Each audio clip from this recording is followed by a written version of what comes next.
Hi, I'm Nancy Hetrick. I'm the CEO and founder of Smarter Divorce Solutions, and I am in the collaborative divorce space as a financial neutral. Hi, my name is Monica Donaldson Stewart, and I'm a practicing family law attorney at Donaldson Stewart PC in Chandler, Arizona. Nancy, one of my favorite aspects of collaborative divorce is the team-centered approach.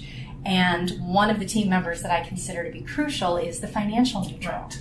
Can you explain a little bit about what your role is as a financial neutral? Absolutely. And I agree with you that I think for most couples it's a critical piece, right? Because for most divorces, as much as 90% of what you're dealing with is financial. So to do that without a financial expert seems to be very short-sighted for a lot of folks.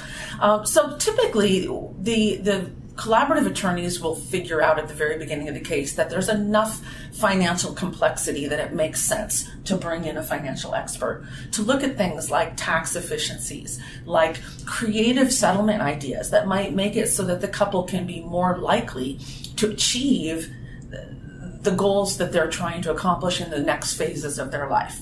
So I typically will meet with the couple together or individually sometimes as well. Get from them, what is it they're trying to accomplish in the next phases of their life, and get an idea of what are their biggest concerns around their finances, and then really come to the table with the whole team with some proposals and scenarios on some different settlement ideas and how that's going to roll out for the couple over the next 10 years, 20 years, even 30 years. One of the most critical things that I think we do by being brought into a case is making sure we're looking at not only is your settlement going to work for you today, but how's it going to work out for you 10 years down the road, 20 years down the road? Does it really make as much sense as you think it does when you're just looking at what has to be done right at the time of divorce? So Nancy, what is it that you would look for in a couple that you would consider appropriate for us as attorneys to offer to bring in a financial neutral onto the team? That's a really good question, Monica, because there are definitely some very specific markers that you want to be conscious of. Number one is going to be real estate beyond the primary home. If there's any rental properties, any vacation properties, there can be some real opportunity for tax planning and creative things to do with those that need to be considered. Second thing would be retirement plans. Pretty much any time you have retirement plans, there's going to be some planning around those that has to happen. But the number one thing is pensions. If anyone has a pension, you've got to bring in a financial expert because every single one is different. They all have different things you can and can't do in divorce. And so it's critical that they get valued properly and that we all know what the options are on those pensions that may be eligible for division or it may not be. And we really need to know all the ramifications of that.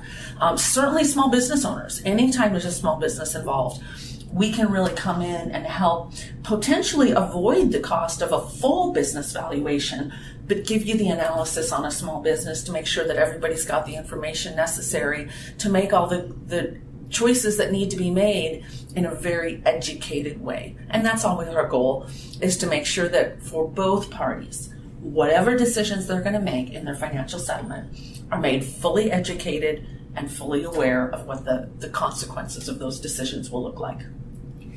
One of the areas where I find it's also very helpful to have a financial neutral is the issue of spouse maintenance. Yes. It tends to be a very hot button issue regardless of which spouse you're representing. So can you explain a little bit about the value that your collection of information and scenarios offer when helping people to decide how they're going to reallocate income? Right, absolutely. And that's so important. And surprisingly, what I find so many couples in divorce that are choosing the traditional litigation route, literally attorneys will say, well, what do you think you need and for how long? And often that's an overwhelming question that I don't even have any idea, right?